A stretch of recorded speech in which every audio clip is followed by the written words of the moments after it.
สบายดีสบายดีจ้าพี่น้องจ้าวันนี้กินพันข้าวปูนนี่ค่ะเห็ดแล้วอาหารที่อย่างเราจะกินพันข้าวปูนวันนี้กินริมน้ำตกเสียงน้ำตก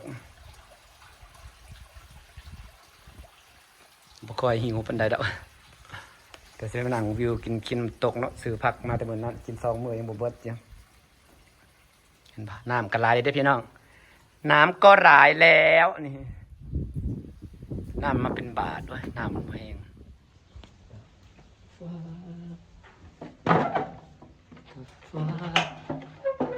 เห็นหัวแบบพี่น้องสบายดีจ้าสบายดีตอนเที่ยงพี่น้องจ้าสิกินพันข้าวปุ้นอันนี้ซื้อมาแต่มือนั่นแล้วก็ได้เห็น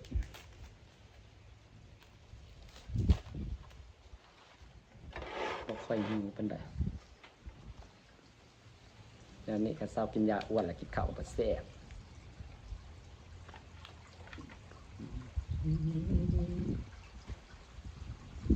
น้ำคนมันเป็นบาทพี่น้องเอ้ยมันจะมันใกล้สิเต็มสระเลยนะยังสั่งลูกปลาอยู่สั่งลูกปลานิลมาลงอีกจ้าบริลงลายไปแล้วดอกแต่ว่ายังหาอยู่คนหาอยู่ครับคาปีใหม่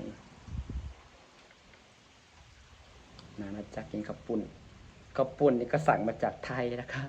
บ้านอาซีข้าวปุ้นเข่งขายแต่ผมซื้อในตลาดสะดุมานกินน้ำกัดจะพันข้าวปุ้นอาหารหมักพี่น้อง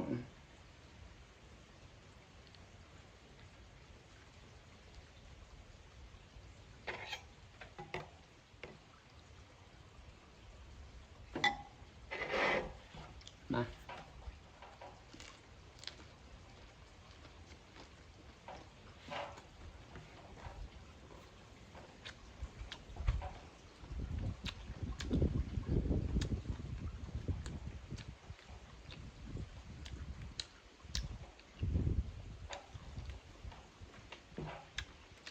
กินแล้วก็แซ่บ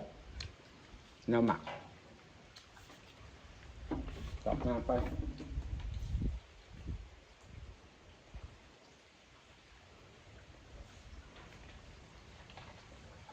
อากาศเย็นนะพี่น้องวันนี้นะ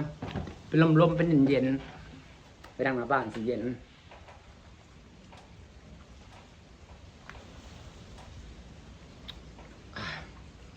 มันก็แก๊ก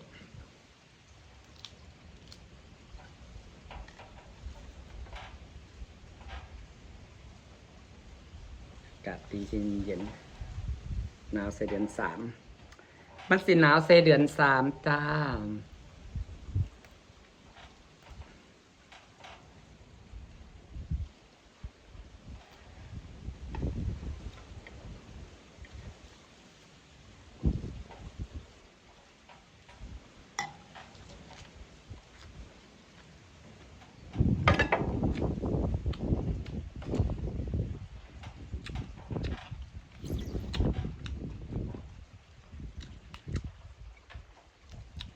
ชิวๆพี่น้องอากาศก็เย็นนั่งกินหน้าบ้านคนเดียวชิวๆพันหมูส่วนใหญ่น่าหมักกินพันแบบพันหมู3 ชั้นยังไม่ค่อยหมักกินกับปลา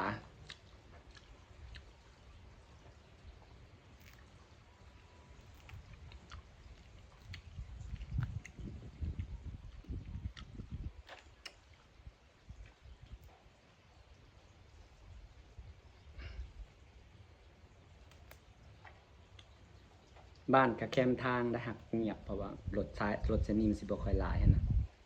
แค่อย่างเรือนนางกับบริติดทางขัดคนใดแบบข้างในบริยินเสียงอย่างว่าเป็นกระจกปิดตายพี่น้อง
แซ่บ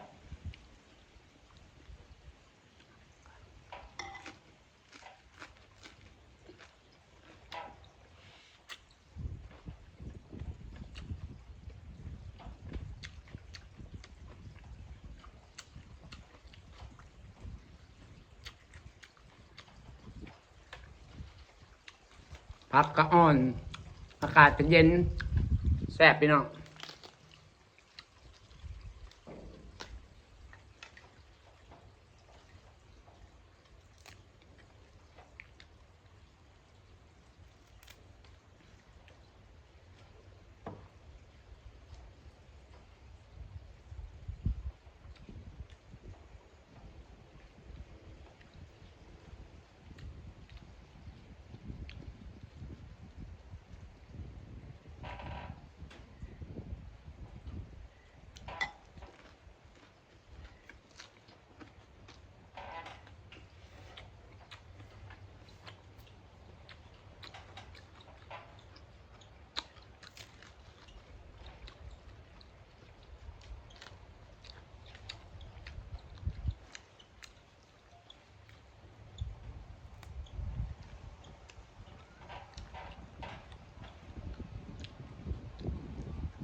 พี่น้องบางคนเล่าว่าเวลากินข้าวแบบสุภาพแล้วมันก็ต้องเข่าแบบนั่นจะไรต้องเข่าหย่ำไว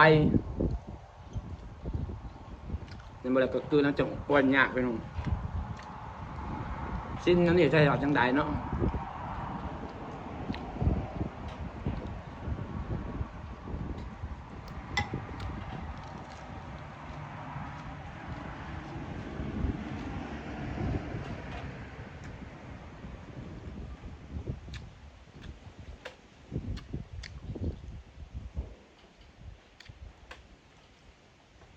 อากาศดีขนาด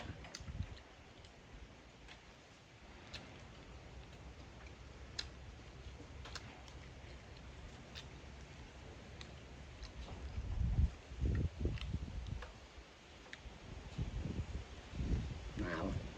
เป็นสีหนาวเด้อให้มาบ้านได้ขับนี่